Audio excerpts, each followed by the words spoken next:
We are here today with Dr. Eden again. I had to invite her back because I thought she had so much to share for us, young women, older women, and her wisdom has just brought so much insight personally for me, myself. Dr. Eden, welcome again, and thank you for availing yourself.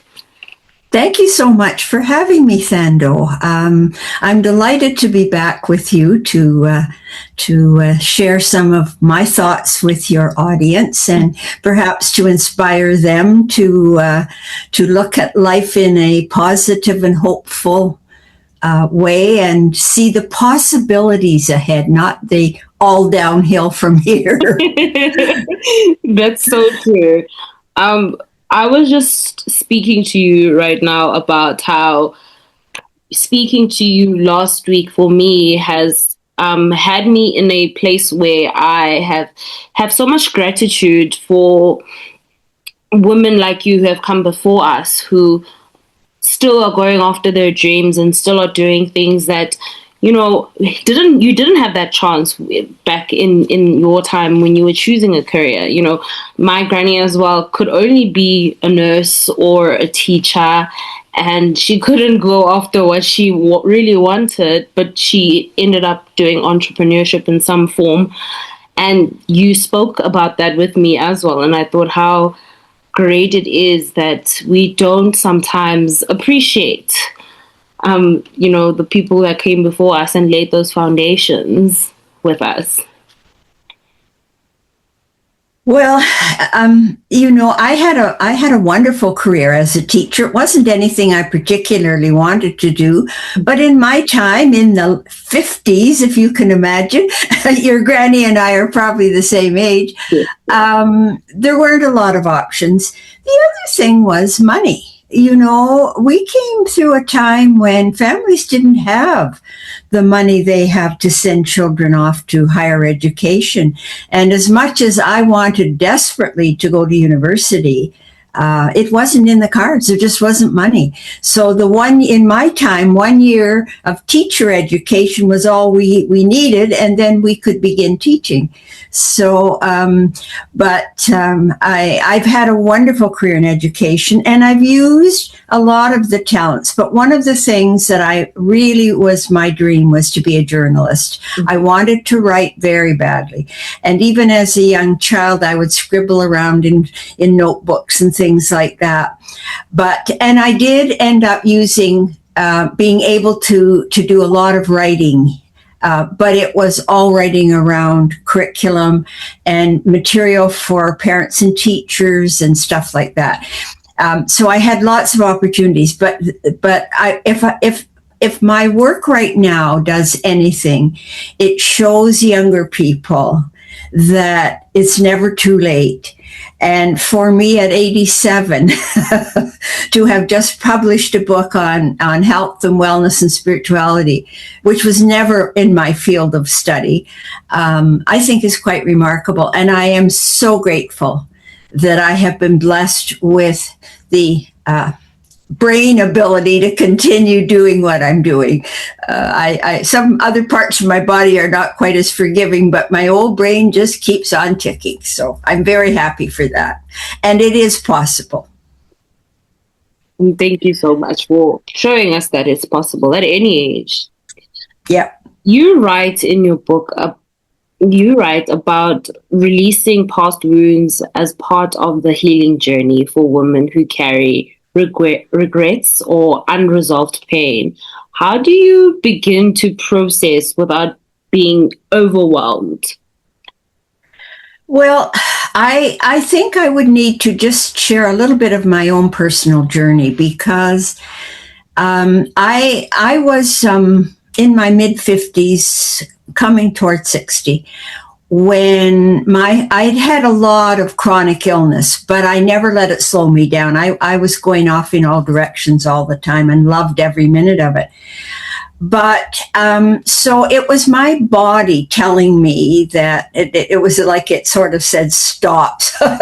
And I had to take early retirement, and I was focusing on my physical health. And I was very much a product my time in Western medicine where the body is totally an entity unto itself, the physical body. Mm-hmm. There was never, with all the doctors I saw over all the long years, there was never anyone who made any suggestion that it could have a connection to the inner landscape of my body, if you will. So it wasn't until I had gotten into energy healing, and that brought me to that inner world of mind and spirit. It was through that I began to see that I could have everything physical healed, but it wasn't going to change that inner sense of being a failure, of not achieving what I really wanted. In other words, where my dreams were was still very much blocked. And so I began as I say, through trying to cure physical things, to beginning to look at my inner self through meditation, through reading, through reflection. And very quickly, I started with a gratitude journal, actually, and very quickly it moved into something much deeper. And I began to bring up, if you will, memories of things that I had never acknowledged before. And I say in my book, that I hid my inner self even from myself. No one ever saw it. And when I tell people that I worked with for years in education that I suffered from deep depression most of my life, no one will believe me because I masked it so well. But once we begin to reflect on who we are, why are we here? Those are not just questions for some philosopher. Those are questions that every human being at some time or other is mulling over and thinking about and wondering. So I think it's that business of coming to, look at yourself and who you really are. And I often, and I think we did this probably in the first version of this interview, I always ask people, why were you given a certain package of gifts and talents and experiences, born into a culture, into a family, into, a home, very different from what mine is? What were you intended to do? What am I intended to do with these? And that's where we come to find who we really are meant to be. And that's what all of this journey of healing is about. We don't recognize it.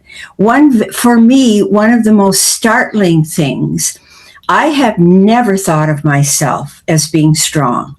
I always thought of myself as being weak. And now when I look back, when I started this self-reflection, this digging into my inner self, I realized that I have been incredibly strong. And I have done things that I don't know how I had the courage to do them, but I did them. And so that has built up, then what the result of that was the beginnings of building the confidence that I never had within me. And it's only when we believe in ourselves that we can make others also believe in us.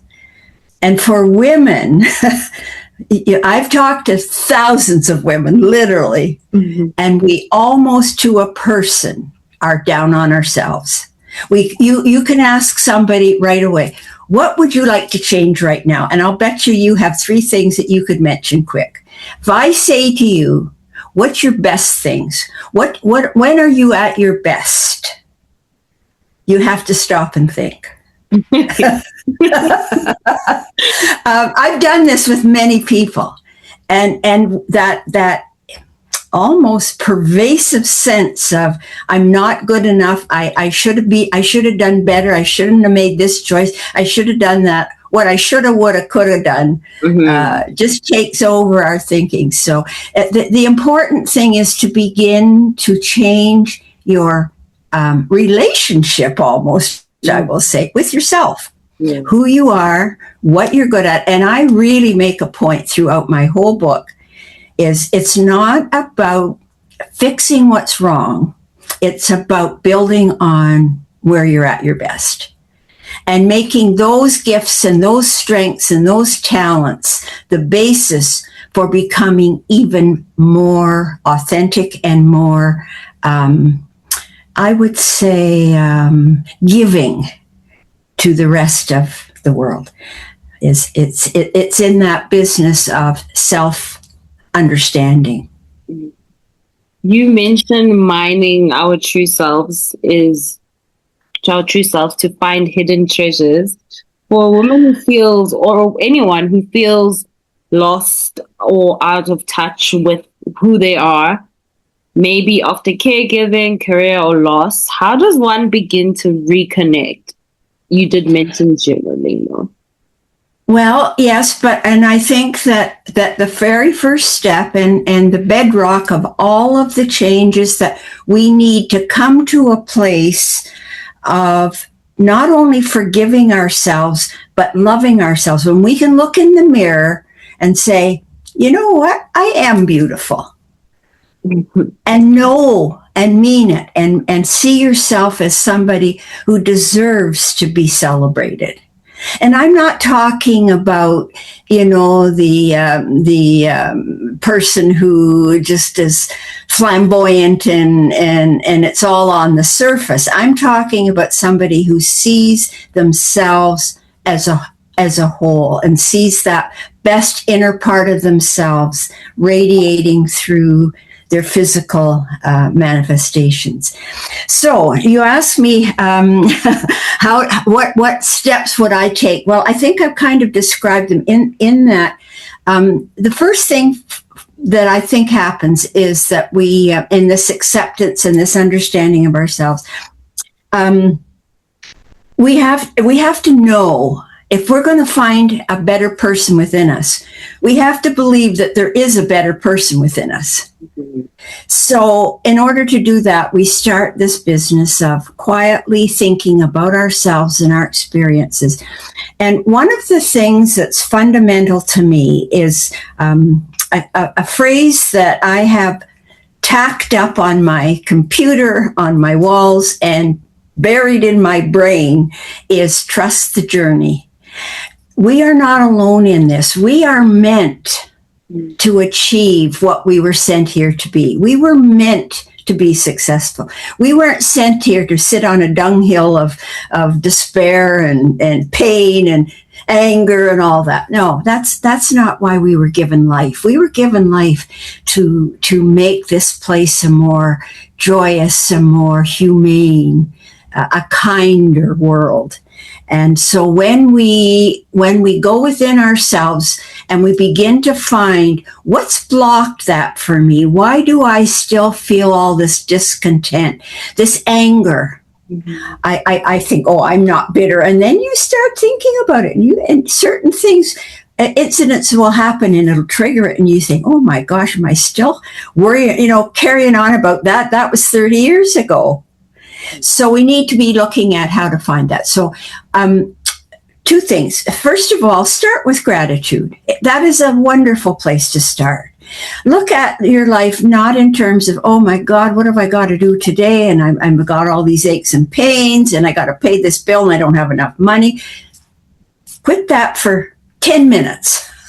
You can afford 10 minutes in your day to say, but what's good with my life today? What's going to be nice about my life today? Maybe I'm going to have something really good for dinner. Maybe somebody's coming to visit. Maybe, I can go for a walk. And before I start any of these podcasts, I sit in my study and I have the luxury of being in a condo that is facing a wooded ravine and a mill pond, a very old mill pond. And I always sit and look at those trees across the way from me. And I'm thinking, now today is a beautiful day. It was sunny and it's lovely. And yesterday was actually warm. We still have some snow here and there. But I look at those trees and they are still black and barren. There isn't a bud to be seen. but you know that the sap is running. I'm sure you know that in Canada, maple syrup is a very big commodity, and it's tapped in the month of March because that's when the sap is running. So there's life coming. Look at these barren things that look dead. In 2 more weeks, I'll begin to see little hints of green on those branches. And that's the kind of thing that helped me to change from that notion of, oh God, I'm getting so old and I don't know what's going to happen, and will I have enough money and all of that stuff.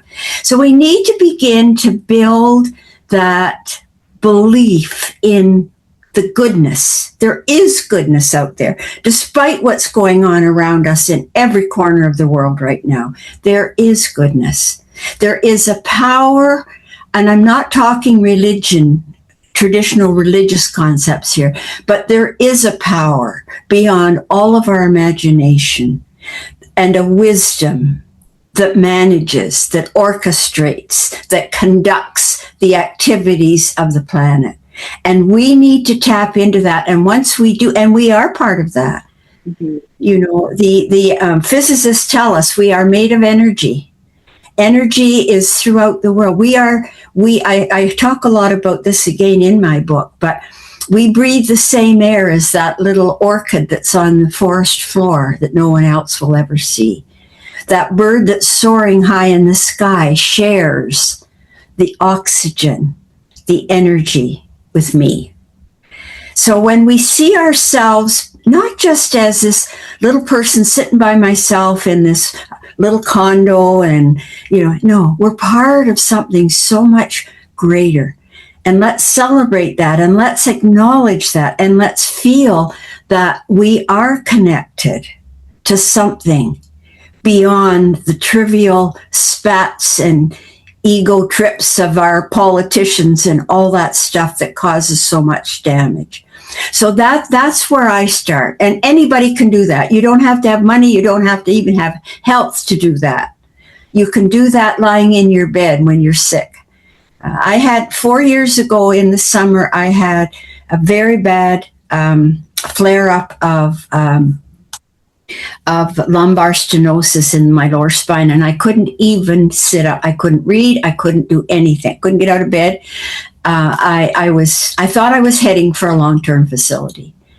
And what changed it was not the doctors. What they wanted me to do was to take high-powered narcotics, and I refused to. Mm-hmm. So I decided either the energy healing was going to work or it wasn't.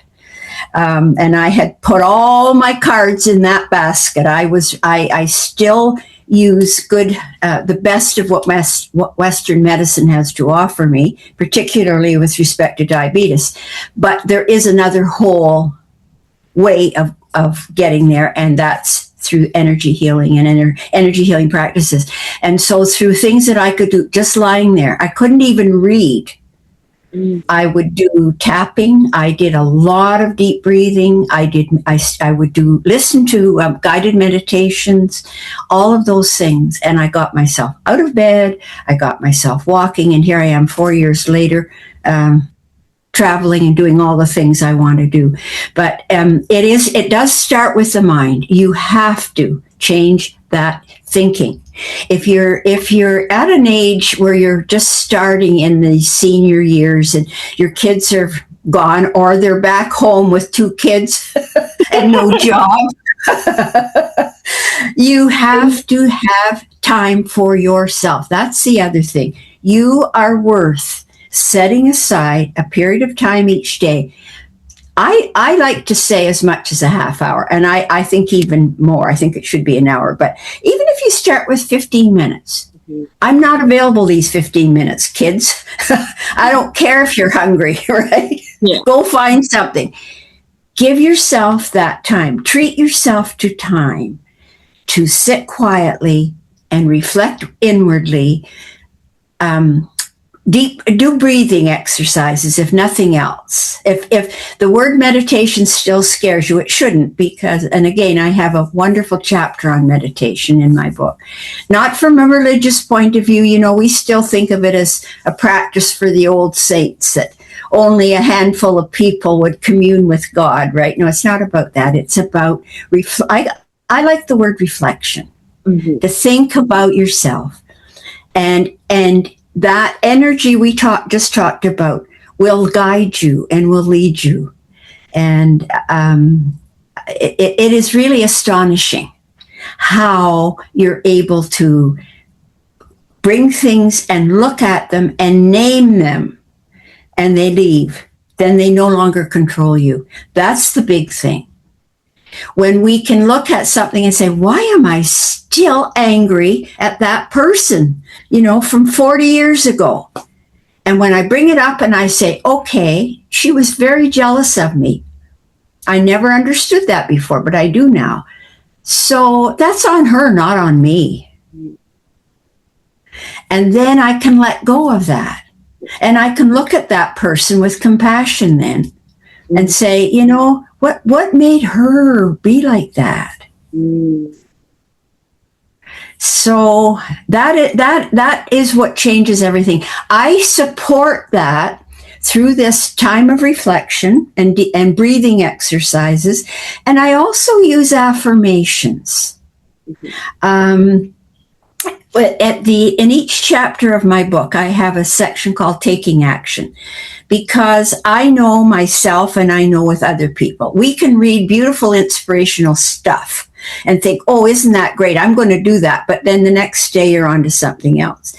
What has to happen is you have to take action, even if it's just a little teeny thing. What can I do a little bit differently today? Maybe today, and I'm not putting it off, oh, well, I'm busy today, but I'll start tomorrow. No, today I'm going to take that 15 minutes and I'm going to shut my door, or I'm going outside for a walk in nature where nobody can find me, and be serious about it. And it can be just as one of the stories that I tell about myself in my book, and it is my journey, is when I was at my lowest, when I was really discouraged. I was taking all these medications. I was getting worse by the day. I had such brain fog from the prednisone and stuff that I couldn't even hardly tell you my name, never name right, and give lectures and do stuff. And so one morning I got up and I was so sore. I thought, I can't even move hardly.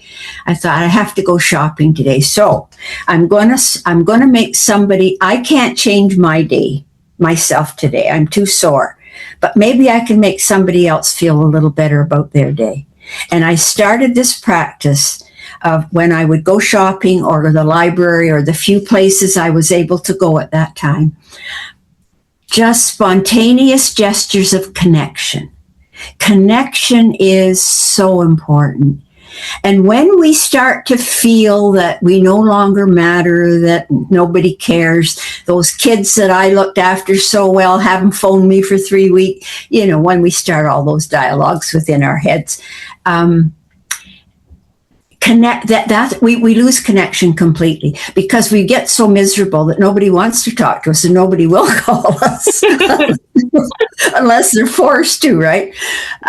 But what I started to do was to think of, how can I make somebody else's day a little brighter today? And so it might be a smile, it might be a wave, it might be just saying to somebody, gee, I remember one day, I had known this woman at the checkout counter in the store for years. And I saw this day that she had a brand new haircut, new color, everything, looked lovely. And I commented on it. I said, gee, I love your hair. Well, her face just blossomed. Mm-hmm. It's just little things. I have a story in there, and this was just one of many, but I was looking through the produce, and there was a vegetable I didn't recognize. This elderly man, Middle Eastern man, came up and he picked one up and put it in his basket. So I said to him, what is that? And he kind of looked, So he told me, I can't even say the word now, but it's a prickly thing, a big round prickly vegetable. Anyway, and I said, well, how do you cook it? So he presented.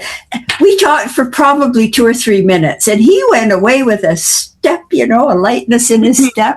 It doesn't take a lot, but that's a starting point. And of course, we can, if we have the health and the opportunity, we can make a big difference in other ways through volunteering and making ourselves stepping out.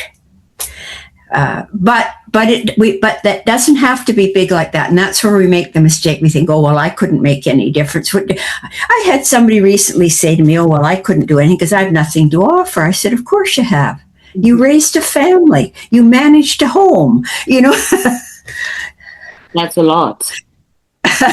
So I don't know, but certainly the central part is changing your mind and going within yourself and not being afraid. One of the things that's interesting about this healing journey, for me anyway, I never tapped into anything that was more than I could handle.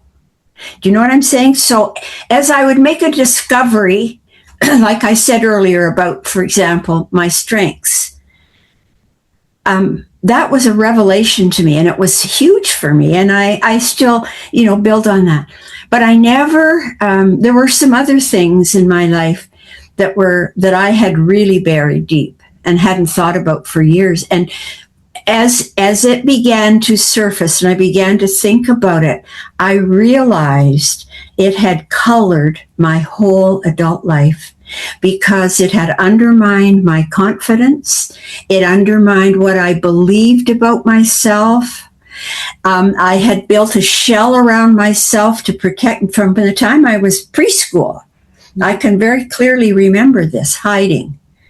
And so that's something to keep in mind. If you're afraid of going into yourself, the wisdom within you that is shared in this universal energy will not let you go beyond what you can handle. And if you have, serious sexual trauma or physical abuse or whatever, don't be afraid to go to an expert. Now, my caveat there, though, is that I've met too many professionals who are still in very old thinking. But I have met wonderful psychotherapists who can help you look within yourself, pull up what's blocking you from really finding the joy in life that you should be having, and without medication and stuff. So, thank you so much, Dr. Susanne. Thank you for making time for us again, and thank you for sharing your wisdom always. Is there anything you would like to leave? You've left us with so much, but any last words from you? Yeah, well, I may have ended even the last one with the question of, if you reach the age of 60, you're as likely to reach the age of 100. So you have maybe 40 years more. What are you going to do with it? And you were not given purpose for only half your life. Yes. And purpose to me is that two-sided coin of becoming who you were meant to be and leaving the world a better place for having been here. And I think I've given examples of both of those through this talk. And we can do that no matter our physical health. So I think that's important, and to reflect on, who am I? Who do I want to be? What dream down deep within me have I never had the opportunity to fulfill? And looking at ways that you might begin to do that. Mm-hmm. And not being afraid of the process. Thank you so much again. And we will definitely talk to you on your next book. We know you're going to write another one. No, what I'm working on right now are 3 journals. Yeah. One will be on understanding yourself, getting back back to you. It's going to be called The Journey Back to You. Second one will be on awakening the spiritual side, because even though we have a lot now on the mind and body connection, there's still very little that is moving to what is the most important of all, and that's that deep sense of who we are within, and the needs there for love, for having value, for being connected. Those are the needs of the spirit. Those are not the needs of the mind, they're the needs of the spirit. And until we bring all three in, through a holistic process of healing and imagination and creativity, we'll never find the best person we can be. Yes. And thank you again. Okay.